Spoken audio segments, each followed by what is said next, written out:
প্রধানমন্ত্রী নরেন্দ্র মোদী আজ দেশের 5টি রাজ্যে তার সফর শুরু করছেন। এই সফরকালে তিনি 1,06,000 কোটি টাকার বিভিন্ন উন্নয়নমূলক প্রকল্পের উদ্বোধন ও সূচনা করবেন। কেন্দ্রীয় অর্থমন্ত্রী নির্মলা সীতারামন আজ নতুন দিল্লিতে রাজ্য ও কেন্দ্রীয় জিএসটি আধিকারিকদের এক জাতীয় সম্মেলনে উদ্বোধন করবেন। লোকসভা নির্বাচনের প্রস্তুতি এবং রাজ্যের আইন শৃঙ্খলা পরিস্থিতি পর্যালোচনায় গতকালই রাজ্যে এসেছে নির্বাচন কমিশনের ফুল বেঞ্চ।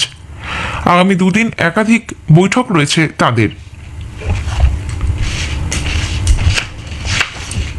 প্রতিরক্ষা মন্ত্রকের সামরিক বাহিনী দুদিনের এক আত্মনির্ভরতা বিষয়ক চিন্তন শিবিরের আয়োজন করছে আজ। বেঙ্গালুরুর এম চিন্নাস্বামী স্টেডিয়ামে মহিলাদের প্রিমিয়ার লিগ ক্রিকেট WPL এ দিল্লি ক্যাপিটালস গতকাল গুজরাট জায়ান্টসকে 25 রানে হারিয়ে দিয়েছে। আসছে বিস্তারিত খবরে। প্রধানমন্ত্রী নরেন্দ্র মোদী আজ থেকে দেশের 5টি রাজ্যে তার উন্নয়নী সফর শুরু করছেন। এই সফরকালে তিনি 1,06,000 কোটি টাকার বিভিন্ন উন্নয়নমূলক প্রকল্পের উদ্বোধন ও শিলান্যাস করবেন। 3 দিনের তেলেঙ্গানা, তামিলনাড়ু, ওড়িশা, পশ্চিমবঙ্গ এবং বিহার সফরে শুরু করবেন তেলেঙ্গানা সফর দিয়ে। তেলেঙ্গানার আদিলাবাদে প্রধানমন্ত্রী 56,000 কোটি টাকা মূল্যের বিভিন্ন উন্নয়নমূলক প্রকল্পের উদ্বোধন ও শিলান্যাস করবেন। একই দিনে তামিলনাড়ুর কলাপাক্কমের ভবিনীতে সফর করবেন তিনি। আগামীকাল হায়দ্রাবাদে অসামরিক উড়ান গবেষণা সংগঠন CARO কেন্দ্রটি জাতির উদ্দেশ্যে তিনি উৎসর্গ করবেন। ওই দিন প্রধানমন্ত্রী তেলেঙ্গানার সাঙ্গারেড্ডিতে 6,800 কোটি টাকার বিভিন্ন উন্নয়নমূলক প্রকল্পের ভিত্তিপ্রস্তর স্থাপন করবেন। একই দিনে ওড়িশার জাজপুর এলাকার চণ্ডীখোল অঞ্চলে 19,600 কোটি টাকার উন্নয়নমূলক প্রকল্পের উদ্বোধন ও শিলান্যাস করবেন তিনি। 6 মার্চ বিহারের বেতিয়ায় 8,700 কোটি টাকার প্রকল্পের উদ্বোধন ও ভিত্তিপ্রস্তর স্থাপন করবেন প্রধানমন্ত্রী। ওই দিনই তিনি মতিহারিতে মুজাফফরপুর মতিহারি LPG পাইপলাইনের উদ্বোধন করবেন এবং ইন্ডিয়ান অয়েলের একটি LPG বটলিং প্ল্যান্ট ও স্টোরেজ টার্মিনাল জাতির উদ্দেশ্যে উৎসর্গ করবেন। আগামী 6 মার্চ প্রধানমন্ত্রী পশ্চিমবঙ্গ সফরে আসছেন। ওই দিন সকাল 10:15 নাগাদ কলকাতায় 15,400 কোটি টাকার একাধিক যোগাযোগ প্রকল্পের উদ্বোধন ও শিলান্যাস করবেন তিনি। শহরাঞ্চলে যাতায়াতের সুবিধা বাড়ানোর লক্ষ্যে প্রধানমন্ত্রী কলকাতা মেট্রো হাওড়া ময়দান এসপ্ল্যানেড, কবি সুভাষ হেমন্ত মুখোপাধ্যায় জোকা এসপ্ল্যানেড লাইনের তারাতলা মাঝেরহাট মেট্রো শাখার উদ্বোধন করবেন। পাশাপাশি তিনি পুনে মেট্রো রুবি হল ক্লিনিক থেকে রামওয়ারি অংশ, কোচি মেট্রো রেলের SN জংশন মেট্রো স্টেশন থেকে ত্রিপুনিথুরা মেট্রো স্টেশন পর্যন্ত প্রথম পর্যায়ের সম্প্রসারণ প্রকল্প, আগ্রা মেট্রোর তাজ ইস্ট গেট থেকে মঙ্কমেশ্বর পর্যন্ত অংশ এবং দিল্লি মিরাট RRTS করিডোরের দুহাই মোদিনগর উত্তর বিভাগের শুভ সূচনা করবেন। এই বিভাগগুলিতে ট্রেন চলাচলেরও সূচনা করবেন শ্রী মোদী। কলকাতা মেট্রোর হাওড়া ময়দান এসপ্ল্যানেড মেট্রো অংশটি নদীর তলা দিয়ে যাওয়া প্রথম পরিবহন সুড়ঙ্গ। হাওড়া মেট্রো স্টেশন ভারতের গভীরতম মেট্রো স্টেশনও। এছাড়া মাঝেরহাট মেট্রো স্টেশন এমন একটি উন্নত মেট্রো স্টেশন যা রেলপথ, প্ল্যাটফর্ম এবং খালের উপর দিয়ে নির্মিত হয়েছে। মেট্রো রেলের মুখ্য জনসংযোগ আধিকারিক কৌশিক মিত্র একে কলকাতাবাসীর জন্য প্রধানমন্ত্রী নরেন্দ্র মোদীর উপহার বলে উল্লেখ করেছেন। প্রধানমন্ত্রী গতকাল নতুন দিল্লিতে কেন্দ্রীয় মন্ত্রিপরিষদের বৈঠকে সভাপতিত্ব করেন। বিকশিত ভারত 2047-এর জন্য ভিশন ডকুমেন্ট এবং পরবর্তী 5 বছরের জন্য বিস্তারিত কর্মপরিকল্পনা নিয়ে বৈঠকে আলোচনা হয়েছে বলে সূত্রের খবর। চলতি বছরের মে মাসে নতুন সরকার গঠনের পর দ্রুত বাস্তবায়নের জন্য 100 দিনের পরিকল্পনা নিয়েও কথা হয়েছে। বেশ কয়েকজন কেন্দ্রীয় মন্ত্রী গতকালের এই বৈঠকে অংশ নেন।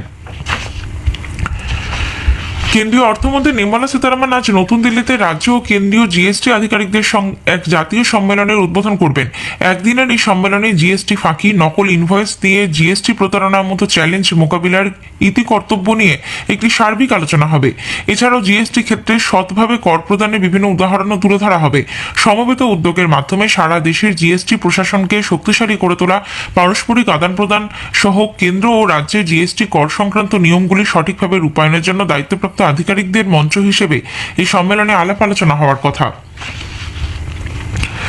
লোকসভা নির্বাচনের প্রস্তুতি এবং রাজ্যের আইন শৃঙ্খলা পরিস্থিতি পর্যালোচনায় গতকালই পশ্চিমবঙ্গ এসেছে নির্বাচন কমিশনের ফুল বেঞ্চ।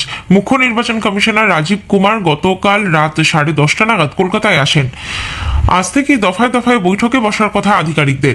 রাজ্যের মুখ্য নির্বাচনী আধিকারিক আরিজ আফতাবের সঙ্গে কমিশনের অন্যান্য সদস্যদের প্রাথমিক আলোচনা গতকালই হয়েছে বলে সূত্রের খবর। আজ কমিশনের পূর্ণাঙ্গ বেঞ্চ সকাল থেকে স্বীকৃত রাজনৈতিক দলগুলির প্রতিনিধিদের সঙ্গে দফায় দফায় বৈঠক করবেন। জেলার নির্বাচনী আধিকারিক এবং পুলিশ প্রশাসনের কর্মকর্তাদের সঙ্গেও তাদের বৈঠকে বসার কথা।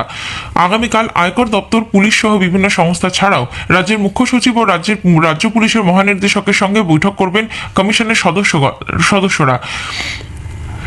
ওই দিনই তারা মুখোমুখি হবেন সাংবাদিকদের।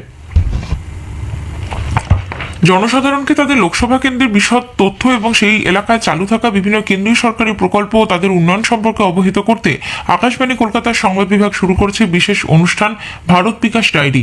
প্রতিদিন রাত 8:50 গীতাঞ্জলির প্রচার তরঙ্গে শুনুন 10 মিনিটের এই অনুষ্ঠান। আমাদের সোশ্যাল মিডিয়াতেও অনুষ্ঠানটি সরাসরি শোনা যাচ্ছে। আজকের প্রতিবেদনে থাকছে বনগাঁ ও বারাসাত লোকসভা কেন্দ্র। কেন্দ্রীয় স্বরাষ্ট্রমন্ত্রী অমিত শাহ বলেছেন, মাদক ব্যবসার প্রতি সরকারের কঠোর মনোভাবের কারণে ইতিবাচক ফল মিলেছে।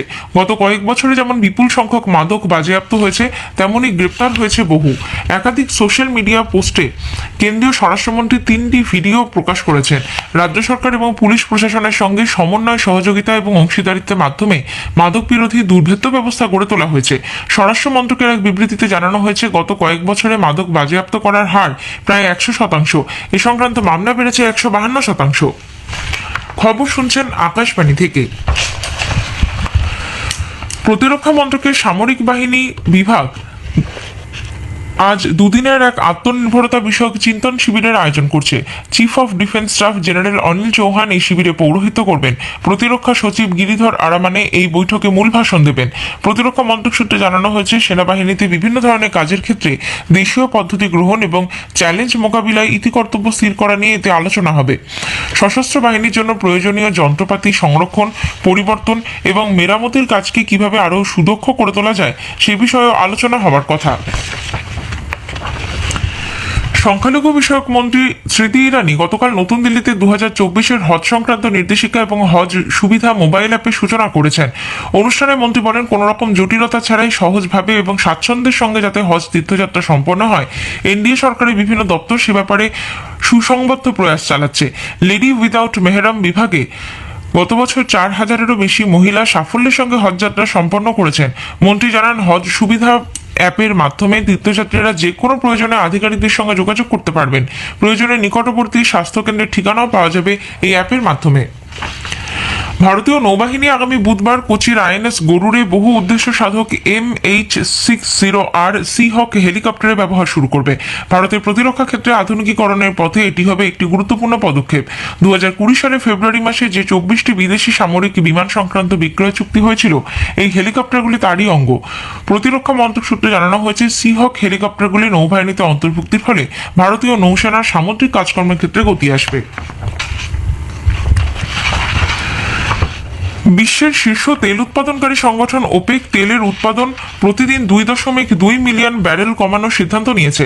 তেল রপ্তানিকারক দেশগুলির সংগঠনের নেতৃত্বদানকারী সৌদি আরব জানিয়েছে যে তারা প্রতিদিন 1 মিলিয়ন ব্যারেল উৎপাদন কমাবে। বিশ্ব বাজারে তেল সরবরাহ কমিয়ে দামের ভারসাম্য রক্ষায় এর কারণ বলে মনে করা হচ্ছে। রাশিয়া এবং ইরাক যথাক্রমে 4,71,000 এবং 2,20,000 ব্যারেল উৎপাদন কমাবে। বেঙ্গালুরুর চিন্নাস্বামী স্টেডিয়ামে মহিলাদের প্রিমিয়ার লিগ ক্রিকেট WPL এ দিল্লি ক্যাপিটালস গতকাল গুজরাট জায়ান্টসকে 25 রানে হারিয়ে দিয়েছে। টসে জিতে গুজরাট প্রথমে দিল্লিকে ব্যাট করতে পাঠায়। নির্ধারিত 20 ওভারে দিল্লি 8 উইকেট হারিয়ে 163 রান তুলে। গুজরাটে মেঘনা সিং 4টি উইকেট নেন। জবাবে ব্যাট করতে নেমে গুজরাট 20 ওভারে 8 উইকেটে 138 রান তুলতে সক্ষম হন। দিল্লির জেস জোনাসেন এবং রাধা যাদব 3টি উইকেট নেন। ম্যাচের সেরা হয়েছেন জেস জোনাসেন। ইতালির বুস্তো আরসিজিও শহরে বক্সিং প্রতিযোগিতায় ভারতীয় মুষ্টিযোদ্ধারা কড়া চ্যালেঞ্জের মুখে পড়েছেন। বিশ্ব চ্যাম্পিয়নশিপে ব্রোঞ্জ পদক জয়ী দীপক ভরিয়া 51 কেজি বিভাগে আজারবাইজানের হুসেইনভ নিজাদের কাছে হেরে গেছেন। অন্যদিকে নরেন্দর বারওয়াল জার্মানির নেলভিয়া টিয়াফাকের কাছে 0-5 পরাজিত হয়েছেন। যদিও বিশ্ব চ্যাম্পিয়নশিপে ব্রোঞ্জ পদক জয়ী মোহাম্মদ হুসামুদ্দিন প্রথম রাউন্ডে বাই পেয়েছেন। কোঝিকোড়ের EMS স্টেডিয়ামে আই লিগ ফুটবল ম্যাচে গতকাল মোহামেডান স্পোর্টিং 3-2 গোলে গোকুলাম কেরালা এফসিকে পরাজিত করেছে। মোহামেডান স্পোর্টিং এর পক্ষে এরি হার্নান্ডেজ, অ্যালেক্সি গোমেজ, ডেহিড লাহালাল সাঙ্গা এবং গোকুলাম কেরালার নৌফাল এন কৃষ্ণ গোল করেছেন। মোহামেডান স্পোর্টিং 17 ম্যাচে 38 পয়েন্ট নিয়ে লিগ তালিকার শীর্ষে রয়েছে।